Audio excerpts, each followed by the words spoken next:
পরাশক্তির অঙ্গুলি হেলনে জাতিকে আপনার বিভ্রান্তির মধ্যে ঠেলে দেন। জনসভার সম্মানিত প্রধান অতিথি, বাংলাদেশের মুসলিম উম্মার প্রিয় নেতা,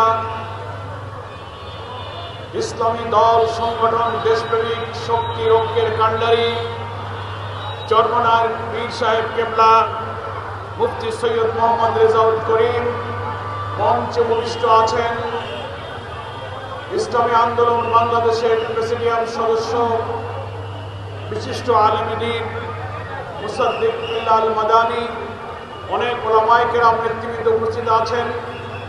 জামাত ইসলামী ঢাকা মহানগরী দক্ষিণের সংগ্রামী অ্যাসিস্ট্যান্ট সেক্রেটারি, শহীদি কাফেলা ইসলামী ছাত্র শিবিরের সাবেক কেন্দ্রীয় সভাপতি মজলুম জননেতা দেলোয়ার হোসেন, মাওলানা খলিলুর রহমান মাদানী জামাত ইসলামীর কেন্দ্রীয় পরিষদ সদস্য, ইসলামী আন্দোলন বাংলাদেশের কেন্দ্রীয় স্থানীয় নেতৃবৃন্দ, আজকের এই বর্ষণ মুখর বিকালে সমবেত আমার প্রিয় দেশবাসী ভাইয়া, আমরা আজকের এই ঐতিহাসিক জনসভা থেকে সরকারের কাছে পরিষ্কার করে বার্তা দিতে চাই, আগামী ফেব্রুয়ারিতে নির্বাচনের যে টাইম লাইন আপনি ঘোষণা করেছেন, অথচ সেই নির্বাচন সুষ্ঠুভাবে সম্পন্ন করার জন্য অন্তর্বর্তীকালীন সরকার প্রধানের জাতীয় ঐক্যমত্য কমিশনের যে ঐতিহাসিক দায়িত্ব ছিল, সময়ের কাজ সময়ে শেষ করে সমস্ত রাজনৈতিক দলকে ঐক্যমত্য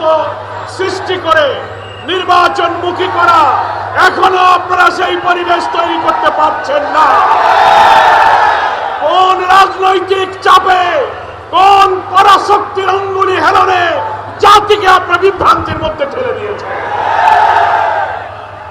আমরা সকল রাজনৈতিক দল একমত হয়ে জুলাই ডিক্লারেশন, জুলাই ঘোষণা আমরা দিয়েছি। সেখানেও আমরা দেখেছি জনগণের আকাঙ্ক্ষা আপনারা পূরণ করতে পারেননি। পিলখানার সেনা হত্যার কাহিনী আনা হয়নি।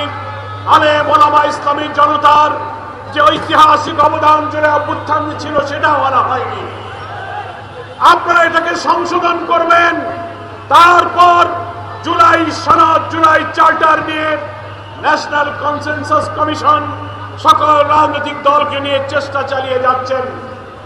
অনেক দিন হয়ে গেল, 2 মাস ধরে নেতৃবৃন্দ চেষ্টা করছেন, কিন্তু একটি দলের প্রভাবের কাছে আপনি মাথা নত করে আমাদেরকে কেন খোয়াতে দিচ্ছেন? আমরা সবাই বলেছি জুলাই সনদকে আইনি ভিত্তি দিতে হবে। একটি বড় দল বলছেন সংবিধানের সংশোধন, আইনি ভিত্তি দেওয়ার এই কাজগুলো এখন হবে না, নির্বাচনের পরে যে পার্লামেন্ট আসবে তারাই এ সনদের জন্য সময় খরচ করবে। এর পেছনে নিশ্চয়ই অসৎ উদ্দেশ্য আছে। কারা পার্লামেন্টে যাবে আগামী নির্বাচনে, ক্ষমতা জনগণ কাদের হাতে দিবে সে মহান আল্লাহ পাক ভালো জানেন। তার আগে, ক্ষমতায় যাওয়ার আগে যারা দোকানপাট, টেম্পু স্ট্যান্ড, বাজারঘাট দখল শুরু করেছেন, তারাই জোর করে ক্ষমতায় যাওয়ার ফন্দি ফিকিরের জন্যই জুলাই সনদের আইনে বাস্তবায়নকে আপনারা বিলম্বিত করছেন। আমরা আজও পরিষ্কার বলি, গতকালকে ঐক্যমত্য কমিশনের সব দলের প্রতিনিধিরা বলেছেন জুলাই সনদের আইনে ভিত্তি দেওয়ার পথ পন্থা আমরা দেখিয়ে দিয়েছি। পিআর পদ্ধতি ছাড়া বাংলাদেশে নিরপেক্ষ নির্বাচন হবে না। অথচ একটা বড় দলের স্থায়ী কমিটির নেতারা বলছেন পিআর কি খায় না মাথায় দেয়। কেউ বলছেন পিআর, যে দেশের লোকেরা ইভিএম বোঝে না তারা পিআরও বোঝে না।